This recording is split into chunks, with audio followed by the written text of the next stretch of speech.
मेरी मानस पुत्री ने भगवान का जो एक रेखा चित्र खींचा है, उनके स्वभाव का, उनके व्यक्तित्व का, मैं खुद भावुक हो गया था उसको सुनते सुनते। और मैं इसके माध्यम से एक बात कहना चाहता हूं, मेरे भगवान अगर इतने पुण्यवान हैं तो उसकी एक ही वजह है, वो है सरलता। मैं भगवान की सरलता पे मरता हूं। उनकी जो मासूमियत है, उनके द्वारा सभी लोगों को महसूस करने की जो एक कला है, और सभी के लिए कुछ ना कुछ अच्छा करने की जो एक ललक है, एक पीड़ा है, एक दर्द है, और उनका जो निष्पक्ष व्यवहार है, मैं शुरू से दीवाना हूं भगवान का। और संयोग से मुझे उनका बहुत वात्सल्य मिला है। मेरी साथियों को बहुत प्यार मिला है उनका। मेरे उपाध्याय श्री जी को बहुत सम्मान मिला है उनसे। और उनको अपना, उपाध्याय श्री रविंद्र मुनि जी महाराज साहब को वो अपना विशेष सहयोगी मानते हैं, योजनाकार मानते हैं, संकल्पनाकार मानते हैं। और एक गजब की बात और है मेरे आचार्य भगवान में, जो बात उनके दिल तक चली जाती है, छू जाती है, दिमाग से कभी नहीं चलती है। मेरी बिटवा ने, मेरी लाडो रिद्धिमा ने बहुत गजब की बात कही कि मेरे भगवान के पास दिल की दौलत भरी पड़ी है, और इसीलिए मैं उनको बादशाह कहता हूं, इसलिए उनको मैं शहंशाह कहता हूं। और जो भी वो करने की ठान लेते हैं वो हो जाता है, क्योंकि उसके पीछे दिमाग नहीं है, उसके पीछे दिल है, संवेदना है, मैत्री है, करुणा है। मैं किसके लिए क्या कर दूं, ये दिव्य भावना है, और यही उनकी एक ताकत है। और आप आश्चर्य मानेंगे, इस समय वो चतुर्थ पट्टधर आचार्य सम्राट हैं, और आनंद ऋषि जी महाराज साहब के बाद सबसे ज्यादा आचार्य काल में रहने वाले वही आचार्य हैं, और अभी वो चल रहे हैं। 22 साल हो गए हैं उनको आचार्य पद पर प्रतिष्ठित हुए, क्योंकि आचार्य आत्माराम जी महाराज 11 साल रहे, और आचार्य सम्राट श्री आनंद ऋषि जी महाराज 29 साल रहे। आचार्य सम्राट श्री देवेंद्र मुनि जी महाराज 6 साल तक ही उनका आचार्य काल रहा, ज्यादा आचार्य काल नहीं प्राप्त कर पाए। हृदय गति रुकने से बंबई के अंदर वो देवलोक गमन हो गए, क्योंकि आचार्य आनंद ऋषि जी के बाद वो आचार्य बने थे, क्योंकि पूना सम्मेलन में उनको उपाचार्य बनाया गया था। और एक व्यवस्था दी थी कि मेरे बाद कोई आचार्य बनेगा तो वो साहित्य दिवाकर शास्त्री देवेंद्र मुनि जी महाराज बनेंगे, तो वो उपाचार्य आचार्य बने। और आचार्य उपाचार्य जब आचार्य बनता है तो इनके बाद कोई भी आचार्य बनेगा वो मेरा युवाचार्य शिव मुनि जी बनेगा। तो एक सुंदर व्यवस्था बहुत समय तक की आचार्य सम्राट आनंद ऋषि जी महाराज ने दूरदृष्टि से दी थी। तो उनका आचार्य काल बहुत थोड़ा रहा, लेकिन वो भी बहुत सौम्य, बड़े ही विनम्र थे। और 1999 में हमारे युवाचार्य श्री शिव मुनि जी महाराज शर्मन संघ के आचार्य बने। लेकिन आचार्य सम्राट बने वो 7 मई 2001 में दिल्ली ऋषभ बिहार के अंदर, जब उनका चादर महोत्सव हुआ।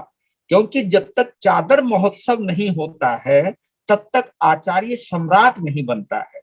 क्योंकि वो जो चादर होती है वो चतुर्विद संघ की होती है, और सभी प्रवर्तक वहां मौजूद रहते हैं, पदाधिकारी संत मौजूद रहते हैं, और वो चादर उड़ाते हुए उनको अपना समर्पण देते हैं, और तब एक आचार्य आचार्य सम्राट बनता है।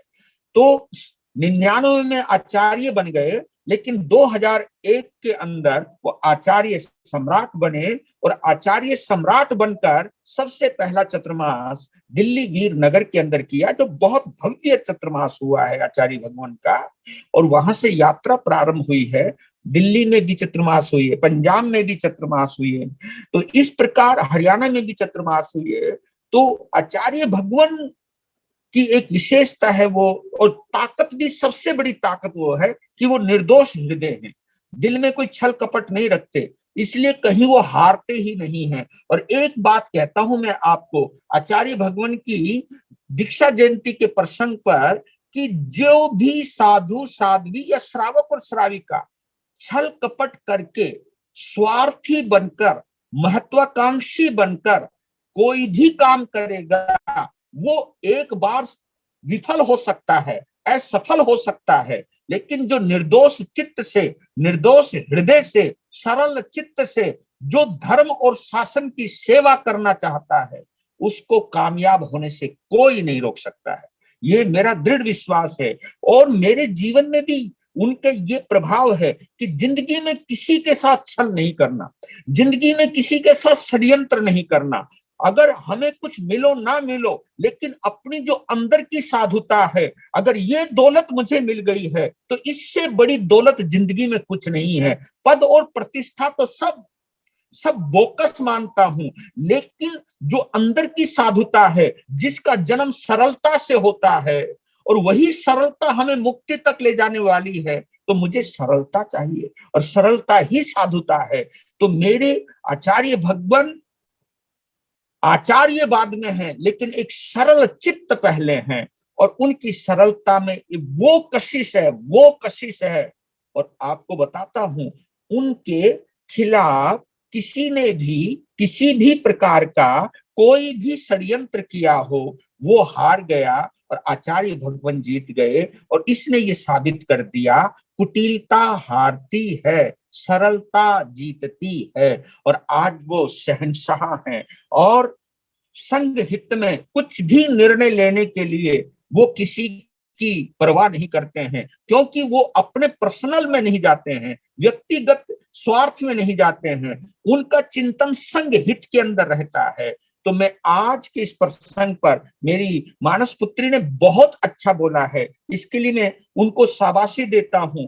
मुझको इतना बोलने की जरूरत नहीं है भगवान के लिए, क्योंकि मेरा रोम रोम बोलता है, लेकिन मेरी रिद्धिमा के मुख से भगवान के लिए जो शब्द निकल रहे थे, उन शब्दों ने मेरे दिल को छुआ है। और आचार्य भगवान को मैं यहीं से प्रणाम करता हूं, और यहीं से उनके लिए दुआ मांगता हूं। मेरे भगवान बहुत अच्छे हैं, भरी जवानी में दीक्षा ली है, उन्होंने विदेशी यात्राएं करी हैं, और बड़े संपन्न घराने से रहे हैं, और संपन्न के साथ विद्या संपन्न भी बहुत रहे हैं। आखिर माँ भी तो विद्या देवी थी, और पिता भी चिरंजी लाल थे। तो दोनों शब्दों को जोड़िए आप, विद्या से वो आत्म विद्या की तरफ बढ़े, और चिरंजीवी से वो चिरंजीवी है। आज चिरंजी लाल की वजह से आज चिरंजीवी है, यानी 80 वर्ष की उम्र के अंदर भी आज जो उनकी एक्टिवनेस है, और उनके चेहरे का जो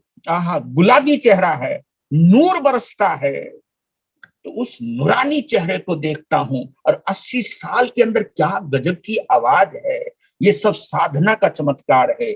मैं आचार्य श्री जी के 50वें दीक्षा दिवस के प्रसंग पर हर साधु साध्वी और श्रावक और श्राविकाओं को एक संदेश देना चाहता हूं, किसी भी रूप में आचार्य भगवान की असाधना मत करना।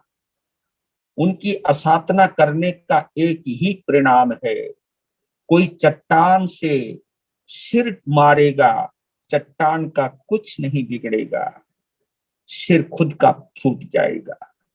तो इसलिए आचार्य भगवान की निंदा करके अपने आप के दुर्भाग्य को जागृत मत कीजिए। उनके नूरानी चेहरे को, उनके व्यक्तित्व को हृदय से नमन करते हुए अपने सौभाग्य को जागृत कीजिए। यही मैं कामना करता हूं। बहुत अच्छी बात है, और मुझे विश्वास है कि भगवान का स्वास्थ्य बहुत अच्छा है, और उनकी साधना, क्योंकि 34 साल हो गए उनको, 34 साल लगातार वर्षी तप करते हुए, है ना। 22 साल तो आचार्य सम्राट बने हुए हो गए हैं, और 34 साल वर्षी तप की आराधना करते हुए हो गए हैं। और वो बहुत सिमंदर स्वामी भगवान के तो परम आराधक हैं, वो आत्म ध्यान साधक हैं वो, और ध्यान की गहराई में डूब जाते हैं। और वो मैंने वो चीज देखी है रामा विहार के अंदर, कि इतने मोटे मोटे मच्छर उनको काट रहे थे, कपड़ा नहीं था क्योंकि प्रतिक्रमण चल रहा था, और वहां मच्छर बहुत हैं, और इतने मोटे मोटे मच्छर उनके शरीर को काट रहे हैं। लेकिन कमाल है, मजाल है शरीर में कहीं सिहरन आए, नहीं तो मच्छर जब काटता है तो कितना बड़ा ध्यानी क्यों ना हो तो भी हाथ वहां चला जाता है, अरे भाई तू जा यहां से। लेकिन उनकी गजब की साधना देखी मैंने, मैं कायल हो गया। भगवान, ये हमें अपने ऊपर सात्विक गर्व है कि आप हमारे आचार्य हैं और हम आपके छोटे से बच्चे हैं। आप सदा स्वस्थ रहें और आपके संरक्षण में ये शर्मन संग वर्धमान रहे, ये शर्मन संग वृद्धिंगत रहे, ये शर्मन संग संवर्धित और सुरक्षित और संरक्षित रहे। यही मैं मंगल कामना करता हूँ।